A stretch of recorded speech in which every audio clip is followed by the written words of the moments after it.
আমার বাচ্চা কালকে স্কুলে যাবে, আজকে নিরাপদ না। জামাত ক্ষমতায় আসলে সে একা স্কুলে যেতে পারবে। আমরা জানান দিতে চাই যে নারীদের বিরুদ্ধে যে মিথ্যা প্রচারণা করা হয়ে থাকে, যে জামাত ইসলাম তার নারীদেরকে ঘরে আটকিয়ে রাখবে, পর্দা করতে বাধ্য করবে, এই সকল ন্যারেটিভের বিরুদ্ধে জনগণকে আশ্বস্ত করতে চাই। দাঁড়িপাল্লার যে গণজোয়ার আসলে সারা বাংলাদেশে বিরোধী দল দেখছে, তার বিপক্ষে একটা প্রোপাগান্ডা সৃষ্টির জন্য এই ধরনের কথাগুলো তারা বলছে। জামাত ঘর ক্ষমতায় আসলে নারীরা তখন আরো বেশি নিরাপত্তা থাকবে। বেপর্দা চলাফেরা করে যারা, এরা বলতেছে যে আমরা চলাফেরা করতে পারবো না, জামাতেই করবে। এটা হচ্ছে তাদের ইমান কতটুকু হবে। প্রত্যেকটা ঘরে ঘরে নামাজি হবে, প্রত্যেকটা ঘরে ঘরে মানুষ কোরআন তেলাওয়াত করবে, বাচ্চারা নিরাপদে রাস্তায় চলাফেরা করবে। কারণ আমার বাচ্চা কালকে স্কুলে যাবে, আজকে নিরাপদ না। জামাত ক্ষমতায় আসলে সে একা স্কুলে যেতে পারবে, একা বাসায় আসবে। এটাই আমাদের এই শক্তি, এটা ছাড়া তো আমাদের কোনো শক্তি নাই। আমরা কালকে বের হব, নির্যাতনের শিকার হব, মানুষের গাঞ্জা খাবে, মদ খাবে, প্রতারণা করবে, এগুলি তো আমরা মেনে নিব না। কারণ আজকে একজনে গাঞ্জা খায়, কালকে একজনকে খুন করবে, কালকে খুন করে রাস্তায় রক্তাক্ত করবে, কোনো বিচার নাই এদেশে। জামাত ক্ষমতা আসলে অবশ্যই বিচার হবে। খ্রিস্টান একটা মহিলাকে আপাকে দেখলাম, সে দাড়িপাল্লা নিয়ে ঝুলতেছে আর বক্তব্য দিচ্ছে দাড়িপাল্লা। তো চিন্তা করছেন এটা আল্লাহরই ইচ্ছা, আল্লাহ ছাড়া এগুলি কিছু করার নাই। তারা আসলে আওয়ামী লীগও দেখছে, বিএনপিও দেখছে, এটার ভিতর কে কেমন জানতে পারছে। এখন সবাই চাচ্ছে যে জামাত ক্ষমতায় আইনা একটু দেখতে চাই যে দেশটা কিভাবে চলে।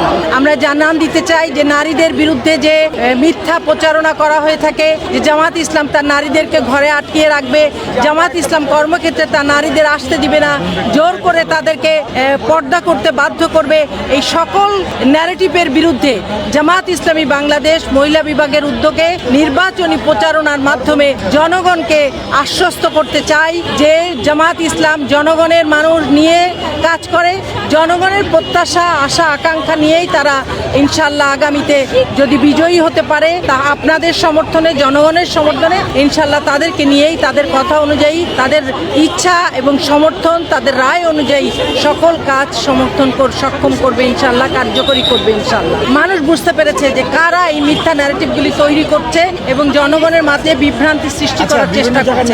এটি তো সকল মানুষ জানে যে ভোটের আগে কোন দলের প্রধানের পক্ষ থেকে, যে দেশের 51% নারী ভোটার, তাদের সম্পর্কে এই ধরনের কথা প্রচার করা না, এটি একটি ষড়যন্ত্র। এটি জামাত ইসলাম দাঁড়িপাল্লার বিরুদ্ধে একটি ষড়যন্ত্র। সেই ষড়যন্ত্রকে রুখে দেওয়ার জন্য, সেই ষড়যন্ত্রকে মিথ্যা প্রমাণ করার জন্য, জামাত ইসলামের যে নারীদের অবস্থান সেটিকে জানান দেওয়ার জন্যই আমাদের এই আয়োজন।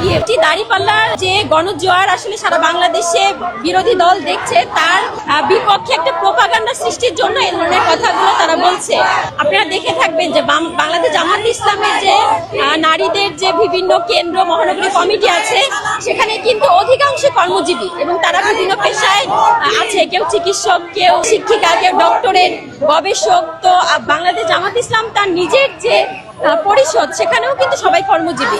তো নারীরা বাহিরে বের হতে পারবে না বা কর্মসংস্থানে অংশগ্রহণ করবে না, এটি আসলে সম্পূর্ণ প্রোপাগান্ডা এবং ভুল ধারণা। বাংলাদেশ জামাত ইসলামের যে নারী উইংস, এটি কিন্তু একদম প্রতিষ্ঠাকালীন থেকে কাজ করে আসছে। যদিও বিগত ফ্যাসিস্ট সময়ে নানান ধরনের নির্যাতন অত্যাচারের কারণে আমরা রাজনৈতিক ময়দানে যে মিছিল মিটিং, এগুলোতে নারীরা অংশগ্রহণ করতে পারেনি, কিন্তু এখন সারা দেশে নারীদের উপরে যে নির্যাতন হচ্ছে, তার পরিপ্রেক্ষিতে এখন আমাদের সময় পেয়েছে মাঠে নেমে এটার প্রতিবাদ করা।